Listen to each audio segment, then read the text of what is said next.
بسم اللہ الرحمن الرحیم. جس طرح کے وہ سوال کی طرف آتے ہیں جو آپ نے کہا کہ جلسے جلوس وغیرہ کرنے کی کیا ضرورت ہے، سیمینار کر لیں یا مثلا بیٹھ کے گفتگو کر لیں، وہ زیادہ بہتر ہے. تو دیکھیے، کہتے ہیں کہ انسان کی تحریکوں کے لیے یا خود انسان کے لیے دو عوامل ہیں. ایک عامل ہے علمی اور معرفتی، یعنی علمی اور معرفتی عامل میں انسان جو ہے وہ تعلیمی ذریعے سے، سیمینار کے ذریعے سے، مجالس کے ذریعے سے ان اہداف کو بیان کرتا ہے. مثلا امام حسین کے بارے میں ہم مجالس جو کرتے ہیں ان میں امام حسین کے مقاصد کو بیان کیا جاتا ہے، امام حسین کی فضیلت کو بیان کیا جاتا ہے، امام حسین علیہ السلام کی اس شخصیت کو، ان کے اس عمل کے بارے میں گفتگو ہوتی ہے. یعنی یہ علمی اور ایک معرفتی عامل ہے، یہ بھی ضروری ہے لیکن کافی نہیں ہے. اب ایک دوسرا عامل کون سا ہے؟ دوسرا عامل ہے احساساتی، عاطفی، جذباتی شوق، جو میل ہوتا ہے انسان کا، جو انسان کو رجحانات کی طرف لے کر جاتا ہے، وہ اس سے ہٹ کر رہے، اس کی بھی ضرورت ہے.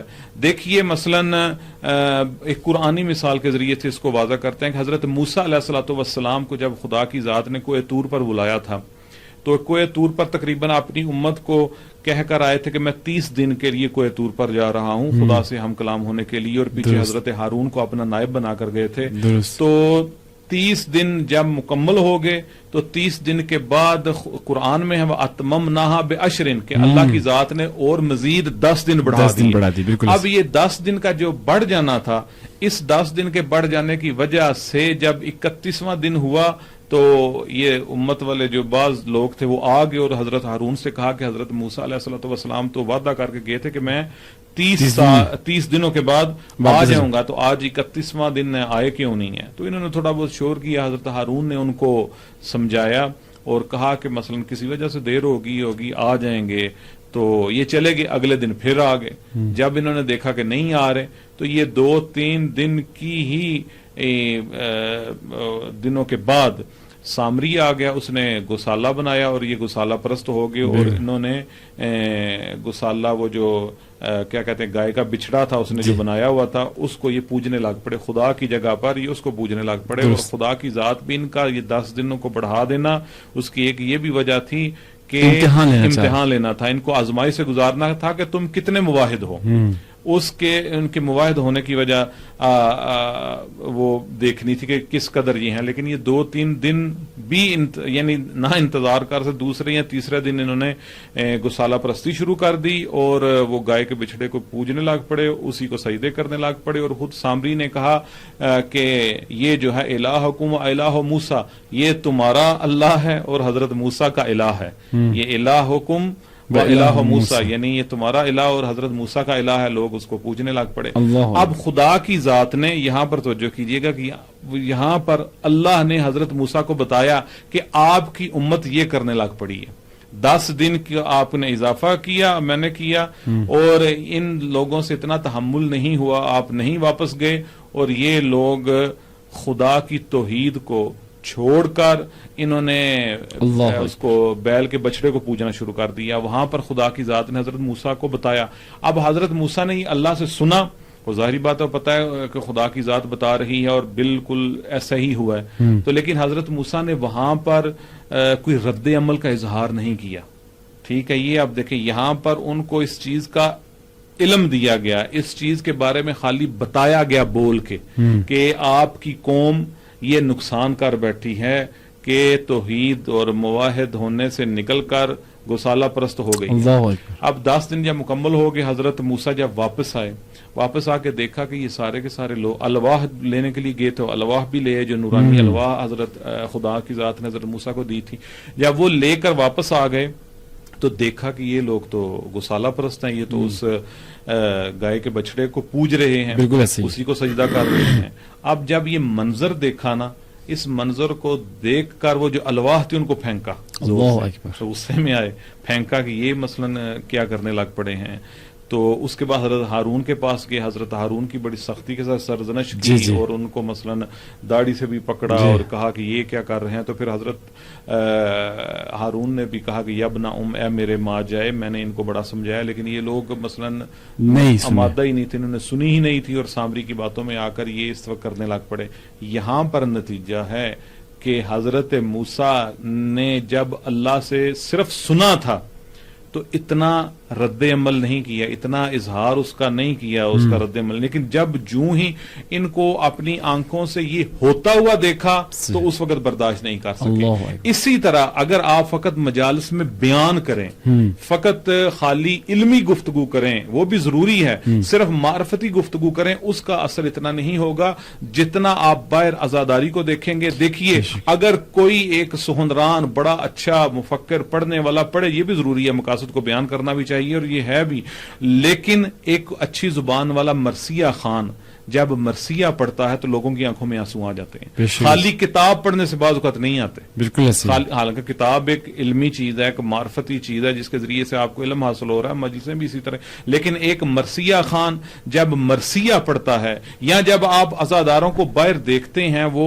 عزاداری کرتے ہوئے، تو انسان بے ساختہ ان چیزوں کو دیکھ کر رونا شروع کر جذب ہو جاتا ہے. یہ میل ہے، یہ شوق ہے، یہ رجحانات ہے. اس لیے تو امام خمینی نے بھی کہا کہ یہ محرم و سفر ہی تو ہے کہ جس کی وجہ سے اسلام زندہ ہے. اور یہ جو عزاداریوں کے جتنے بھی دستے جس طرح روایتی انداز سے ہوتے آ رہے ہیں، اسی طرح ولولے، شوق، ذوق کے ساتھ ان کو بھی ہونا چاہیے.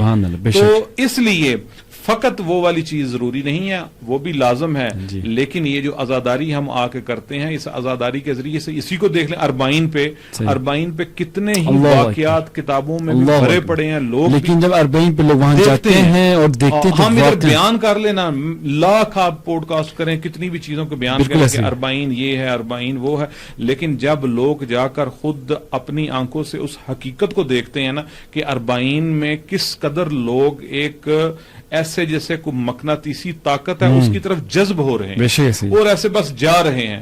اور پھر ادھر کے جو عراقی جو شیعہ حضرات ہیں اہل سنت کے بھی، وہ جس قدر زائرین کی پھر وہ مدد کرتے ہیں، وہ خلوص لوگ دیکھتے ہیں، اس کو باقاعدہ دیکھا جاتا ہے. جب دیکھتے ہیں تو کتنے ایسے لوگوں کو دیکھا کہ جن کی آنکھوں میں بھی آنسو آ جاتے ہیں. حتیٰ کہ میں نے یہ کچھ دن پہلے ایک پروگرام سے سن رہا تھا، کہہ رہے تھے کہ ایک انسان تک اس کے پاس کھانے پینے کو چیز دینے کے لیے زائر امام حسین کے لیے کچھ بھی نہیں تھا.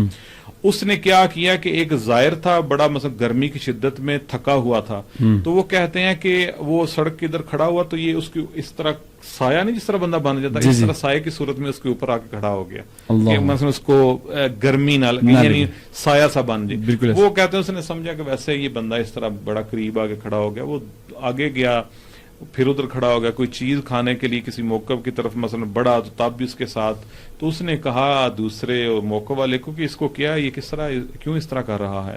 تو وہ موقع والے نے کہا کہ اس کو اس کی حالت پہ رہنے دو، یہ کہتا ہے کہ میرے پاس دینے کو، میرے پاس کچھ کہنے کو کچھ بھی نہیں ہے، کم از کم زائر امام حسین کی میں سایہ تو بن سکتا ہوں، تو میں نے سایہ بن. یہ چیز آگے سید آپ دیکھیں گے، جب انسان دیکھتا ہے تو پھر اس کے اندر ایک تڑپ پیدا ہوتی ہے، پھر اس کی آنکھوں میں آنسو آتے ہیں، پھر اس کے اندر ایک جذبہ پیدا ہوتا ہے. حتیٰ کہ غیر مسلم کتنے ہی ایسے ہیں کہ نان شیعہ لوگ بھی جو جب اربعین پر جاتے ہیں اور اربعین کے ان مناظر کو اپنی آنکھوں سے دیکھتے ہیں، حتیٰ کہ بعض یورپین کو دیکھا روتے ہوئے صرف اس کو دیکھ کر.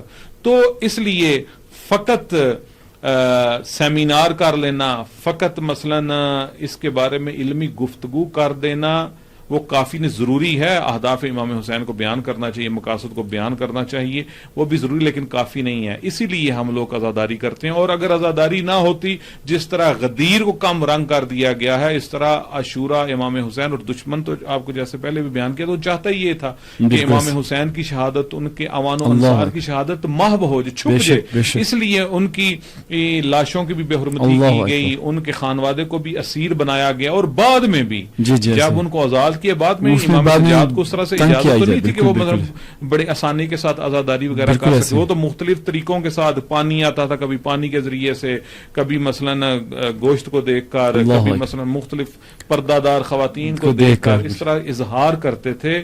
تو یہ چیزیں جو ہیں اگر عزاداری اس طرح سے باہر آ کر نہ کیجئے تو لوگوں کے وہ جو جذبات، لوگوں کا وہ جو شوق، جو میل ہے وہ اس طرح رجحان نہیں پائے گا. فقط اس لیے کہتے ہیں کہ علمی سیمینار، علمی گفتگویں کافی نہیں ہیں. اور پھر آپ نے دیکھا ہوگا کہ یہ صرف جلسے جلوس جو ہمارے عزاداری امام حسین سے متعلق یا ائمہ سے متعلق جو جلسے یا جلوس یا جو عزادار نکلتے ہیں ان کے بارے میں اعتراض ہوتا ہے. حالانکہ ہر ملک میں لوگ اپنے مسالک کے تحت احتجاج بھی کرتے ہیں. ہر مثلاً بعض جو ہمارے ہاں مثلاً اجتماعات ہوتے ہیں ان میں بھی بعض اوقات گاڑیاں نہیں ملتی، بعض اوقات مثلاً پوری روڈ بلاک ہو جاتی ہے. ان کے بارے میں کوئی نہیں کرتا. اس کے بارے میں کرتے کیوں؟ اس کے بارے میں کرتے ہیں کیونکہ اس لیے کہ یہ دشمن بھی جانتا ہے جوں امام حسین کی آشنائی زیادہ ہوتی چلی جائے گی، لوگ خود بخود، جیسا آپ کو کہا کہ ان کی فطرت پاک ہوتی جائے گی، خود بخود